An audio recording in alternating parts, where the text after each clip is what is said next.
Bonjour. Alors, dans le premier cours de la gestion de production, c'était une introduction où j'ai essayé de vous donner un aperçu sur la gestion de production, une explication des termes que nous allons utiliser durant ce module-là.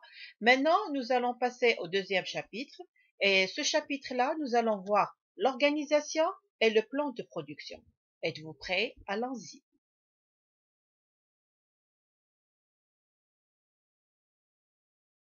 Durant ce cours-là, ou bien cette vidéo-là, nous allons traiter plusieurs points sur la gestion de production. Tout d'abord, je vais voir avec vous l'organisation de la production et après le plan. Une fois que nous allons traiter ces deux points, nous allons passer aux relations entre approvisionnement, production et vente, sans oublier de voir bien sûr quels sont les objectifs de la production de biens ou de services. Et enfin, nous allons traiter l'activité de production.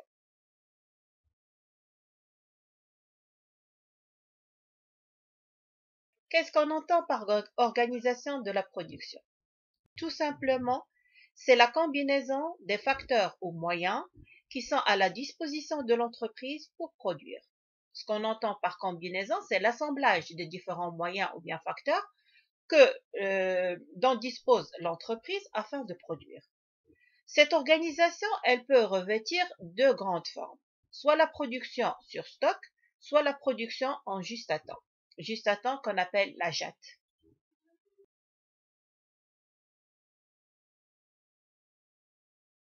Ce qu'on entend par la production sur stock, tout simplement, que l'organisation de la production, elle est basée sur une étude statistique de telle sorte que l'entreprise elle dispose d'un stock, tout en respectant un stock minimum et un stock maximum.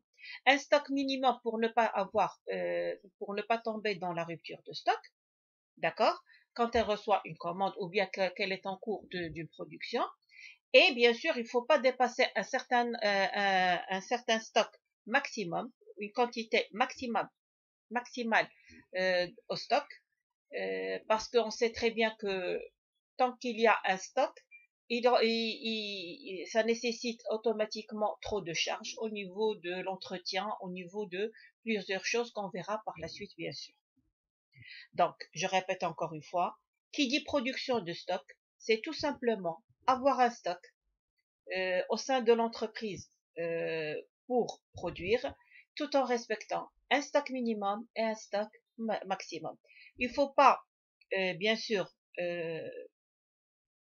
c'est-à-dire dépasser un certain stock qu'on appelle le stock maximum, sans oublier que, bien sûr, il faut toujours garder un stock minimum afin d'éviter le risque de rupture de stock, bien sûr.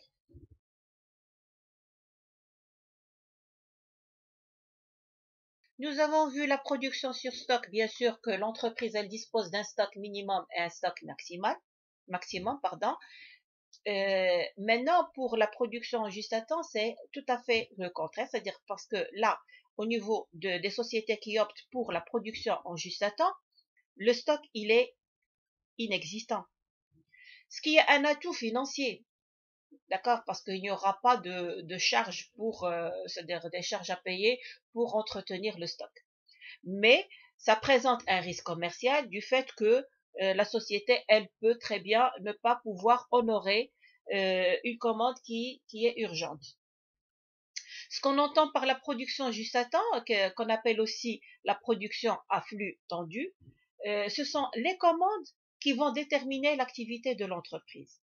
Cette méthode, elle est surtout employée pour les types de production à l'unité ou bien par petites séries.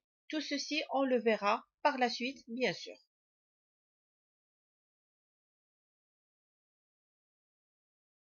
Pour ce qui est du plan de production, tout simplement, ce plan-là, ça permet de déterminer quelles sont les ressources qui sont nécessaires pour répondre aux besoins de la production. Quand on parle de production, il y a tout d'abord, comment dirais-je, c'est-à-dire déterminer quelles sont les prévisions de vente Et quand on parle de prévision de vente, bien sûr, c'est le service commercial qui va nous les fournir. Et par la suite, il y a les prévisions, bien sûr, de production et d'approvisionnement. D'accord? Et sans oublier, bien sûr, les prévisions de stockage. Parce qu'on sait très bien qu'on a un stock de matières premières. De ce stock-là, on va prendre la quantité nécessaire de la matière première qu'on va utiliser au niveau de la production. Pas la quantité de production ne sera pas toute utilisée au niveau de la vente. Donc, automatiquement, il y aura une partie qui sera stockée et l'autre qui va être vendue, bien sûr, selon la commande reçue de notre client. Donc, quand on parle, bien sûr, de production, automatiquement, faut pas oublier que là, on a deux types de stock, que ce soit le stock de matières premières ou bien de produits finis ou bien semi-finis.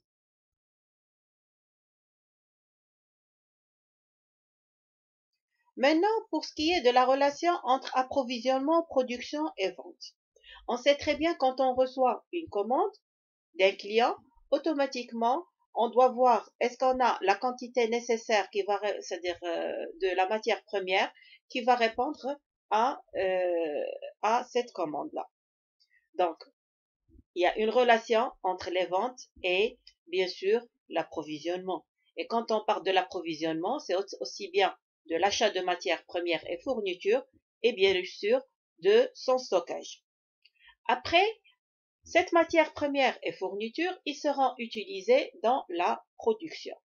Au niveau de la production, il y aura aussi bien des produits finis ou bien des produits semi-finis qui vont être stockés et par la suite, on va prendre seulement la quantité, c'est-à-dire qui a été commandée par notre client pour honorer sa commande. Mais pour le reste, il va rester en stock, mais cette fois-ci, c'est un stock de produits finis. Donc, j'essaie de récapituler. Donc, on achète de la matière première ou bien des fournitures qu'on va stocker c'est-à-dire ça, là, on va parler d'un stock de matières premières ou bien un stock de fournitures, matières premières et fournitures. Nous allons utiliser une certaine quantité de cette matière première et fourniture dans notre production. Et bien sûr, les produits que nous allons obtenir, nous allons les stocker avant de les vendre et répondre à la commande de notre clientèle. D'accord?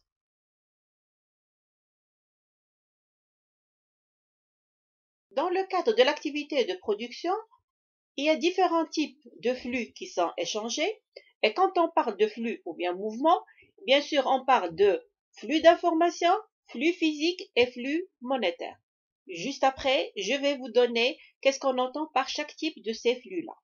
Allons-y.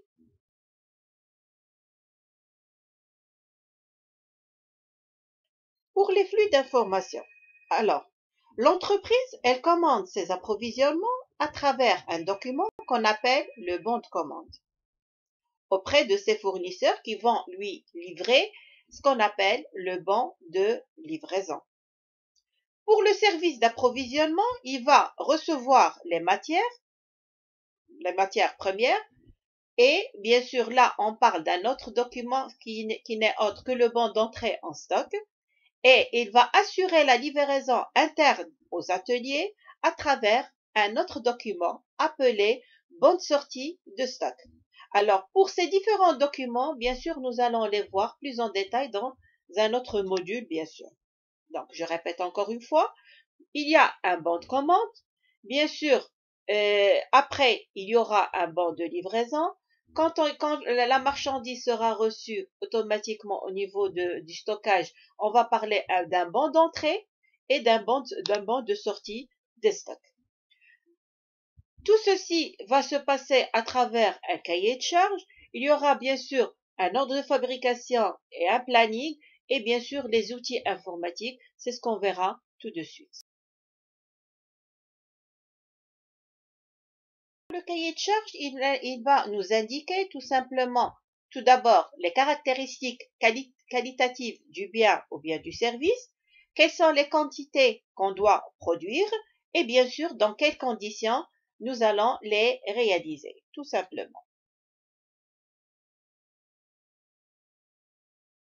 Ce qu'on entend par ordre de fabrication, tout simplement, c'est d'indiquer aux intervenants qui sont concernés par la production à quel moment ils doivent commencer cette production.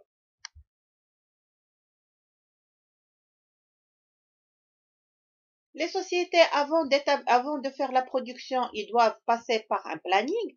Pourquoi? Tout simplement parce que ça va leur permettre aussi bien de visualiser que d'optimiser l'organisation de la production. C'est surtout les moyennes et les grandes sociétés qui utilisent les outils informatiques pour une meilleure gestion de la production. Ce qu'on entend par les outils informatiques, tout simplement les logiciels qui vont leur faciliter la tâche au niveau de la production, comme le DAO. Ce qu'on entend par le DAO, c'est le dessin assisté par ordinateur. Il y a le CAO, c'est la conception assistée par ordinateur. Et enfin, il y a le GPAO, c'est tout simplement, c'est la gestion de la production assistée par ordinateur. Donc là, ce sont des logiciels très sophistiqués qui sont utilisés au niveau de la production pour faciliter la tâche, bien sûr, ou bien la mission de la production à la société. Je viens de vous expliquer ce qu'on entend par les flux d'informations au sein de la production, bien sûr. Maintenant, en ce qui concerne les flux physiques, tout simplement, c'est l'achat de la matière première auprès des fournisseurs, pardon, et bien sûr la vente des produits finis à sa clientèle. Comme vous le remarquez dans le schéma, vous achetez la matière première auprès des fournisseurs. Cette matière première, elle sera stockée. Bien sûr, on va prendre la quantité nécessaire selon la commande de notre client pour la produire. Une fois la production est faite, les produits ils vont passer au stock. Et cette fois-ci, on parle de stock de produits finis. Et seule la quantité qui a été commandée par notre client qui lui sera livrée par la suite. Est-ce bien clair? Maintenant, nous allons voir par la suite les flux monétaires.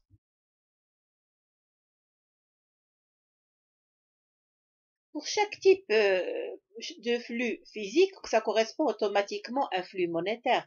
C'est-à-dire, ce qu'on entend par flux monétaire, c'est tout simplement un transfert d'argent. Quand on achète, automatiquement, l'achat s'effectue soit par chèque bancaire ou par virement. Les clients, ils vont automatiquement régler leur facture de vente par, bien sûr, là aussi, soit des chèques ou bien des virements. Donc là, c'est ce qu'on appelle les flux monétaires, c'est-à-dire c'est la contrepartie de notre marchandise, de notre matière première achetée ou bien de notre produit fini qui sera vendu, bien sûr.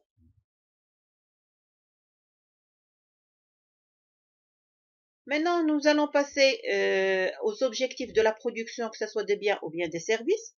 Ce qu'on entend par les objectifs, tout simplement, ils sont quatre, de l'ordre 4. Assurer le volume de production, c'est-à-dire la quantité nécessaire de production. Maîtriser les coûts, garantir la qualité et respecter les délais. Ces 4 points, je vais vous les expliquer tout de suite. Allons-y.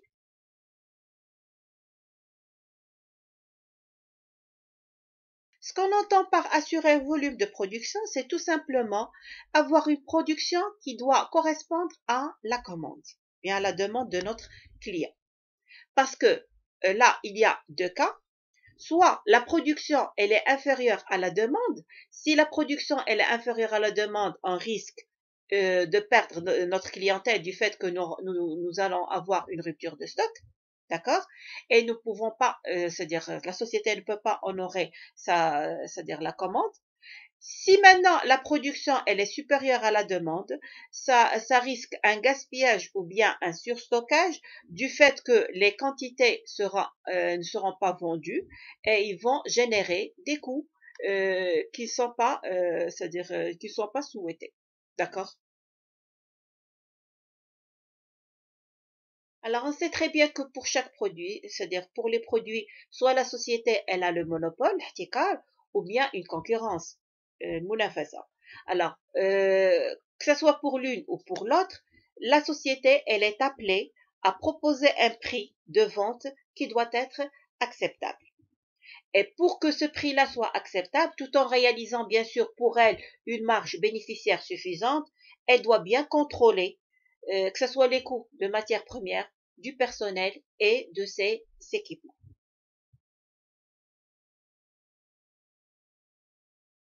Maintenant, pour ce qui est de la qualité. Alors, pour que notre produit soit vendu, pour qu'il soit accepté par notre clientèle, surtout lorsqu'on est dans un marché concurrentiel, là, il faut faire attention à la qualité. Bien sûr, cette qualité, elle se définit comme l'aptitude d'un produit ou d'un service qui va satisfaire les besoins de notre clientèle, mais il ne faut pas oublier que euh, cette qualité, elle doit en permanence être contrôlée parce qu'elle sera récompensée par la suite par l'obtention de la norme ISO. Et tant que la société elle a la norme ISO, là, elle va avoir, c'est-à-dire assurer sa place au niveau du marché concurrentiel. Bien sûr, là aussi, il faut pas oublier que la maîtrise de la qualité, c'est un enjeu qui est stratégique, qui va permettre à la société de faire face à la concurrence, comme je l'ai déjà expliqué.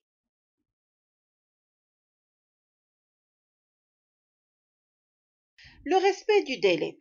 Alors, pour le respect du délai, sa maîtrise, elle est impérative, du fait que ça constitue un avantage concurrentiel euh, pour une société qui peut proposer un délai très court par rapport à ses concurrents, mais surtout, il ne faut pas oublier qu'elle doit respecter ce délai-là. D'accord?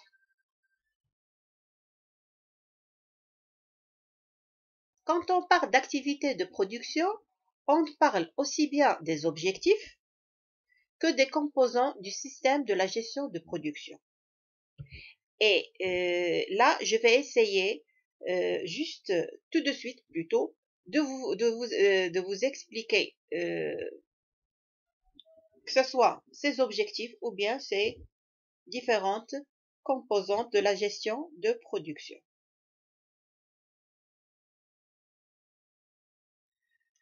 L'objectif essentiel de la gestion de production, quelle que soit son organisation, c'est d'obtenir un produit qui va permettre de satisfaire notre clientèle dans des délais à un coût concurrentiel. Donc, pour les objectifs de la gestion de production, on parle du volume, du délai, de la qualité et du coût. Et pour ces 4 points, je vais les traiter tout de suite. Alors, pour le volume, quand on parle de volume, c'est tout simplement, on parle de la quantité produite. Et cette quantité produite, elle doit correspondre, bien sûr, aux objectifs commerciaux de l'entreprise. Ne pas produire une quantité supérieure à celle qui a été commandée par notre client, ni inférieure, pour éviter aussi bien la rupture de stock que d'avoir un gaspillage ou bien un surstockage.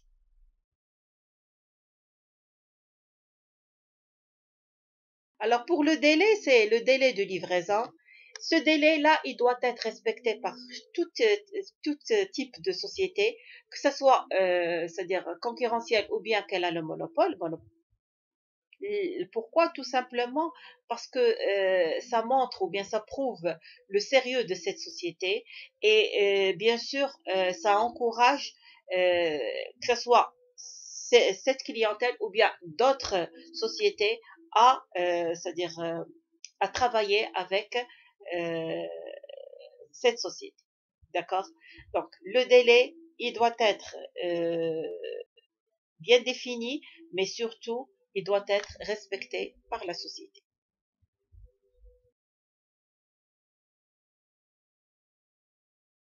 Pour pouvoir rester dans un marché surtout concurrentiel, il faut assurer une bonne qualité de notre produit.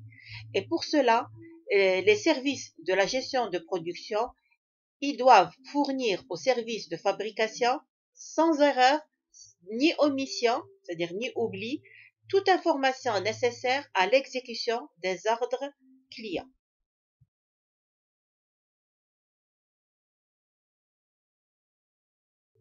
Alors, maintenant, on va passer au coût. Bien sûr, quand on parle de coût, automatiquement, toute société, elle doit s'efforcer à assurer un meilleur emploi du matériel et de la main-d'œuvre. Elle doit minimiser les heures supplémentaires et les dépannages théoriques. Bien sûr, elle doit déterminer les enclenchements des différentes opérations afin de minimiser l'encours de fabrication et bien sûr de respecter les délais. Alors, tant que la société, elle arrive à assurer ceci, automatiquement, bien sûr, elle va réaliser une marge bénéficiaire qui est bien acceptable. D'accord?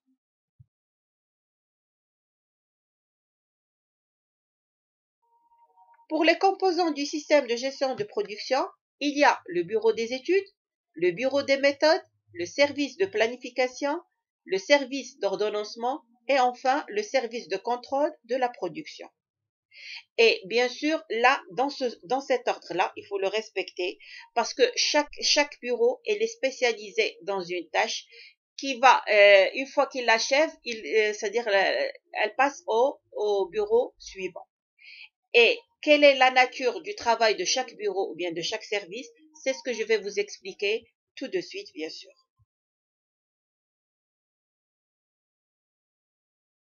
Alors, pour le bureau des études, sa spécialité, c'est de concevoir les nouveaux produits et il définit la liste complète des différents composants qui vont entrer en jeu dans leur fabrication.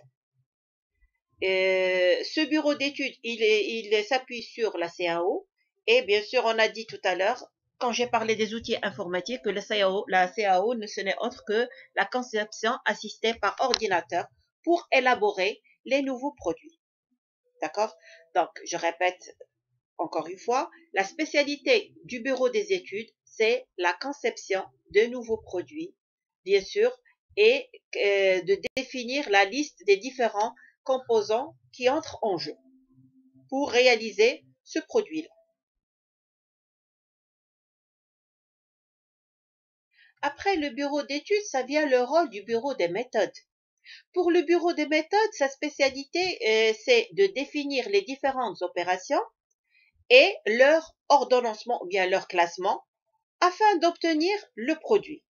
Donc, ce bureau de méthode, il va préciser comment le produit sera réalisé, par quelle machine et quels sont les outils et combien de temps ça va nécessiter cette production. Si le bureau des études il va concevoir de nouveaux produits et donner la liste des composants afin de le réaliser, et le bureau des méthodes, il va nous donner c'est-à-dire la méthodologie pour le réaliser. Maintenant, pour le service de planification, son rôle, c'est de coordonner les différentes activités de production à moyen terme et de planifier les approvisionnements et la fabrication en utilisant les techniques de gestion de stock, de calcul de besoins et de gestion des achats, bien sûr. Maintenant, ça vient le rôle du service d'ordonnancement. Ce service-là, il va organiser la production au sein des différentes unités. Son rôle est d'indiquer la succession des tâches à réaliser en temps minimum. Pour cela, il y a plusieurs outils qui sont utilisés dans ce service-là, que ce soit le diagramme de Gantt, le graphique de perte ou bien la programmation linéaire. Et tout ceci, ça fait partie de la gestion de production qu'on verra par la suite, Inch'Allah. Maintenant, on va passer au dernier service qui n'est autre que le service de contrôle de la production. Ce service-là, il se charge de vérifier que les services opérationnels et ils ont bien rempli leur mission dans les conditions définies par le bureau des méthodes, que ce soit en termes de qualité, de délai, de rendement ou bien de coût de production. Et là, on arrive à la fin de ce chapitre-là. J'espère que ce cours-là, il a été bénéfique pour vous, que vous avez bien compris les différents points que j'ai essayé de vous les expliquer d'une façon très brève mais très simple aussi. Et je vous fixe rendez-vous pour un prochain cours très prochainement, Inch'Allah. Mais avant de terminer ce cours-là, je tiens encore une fois à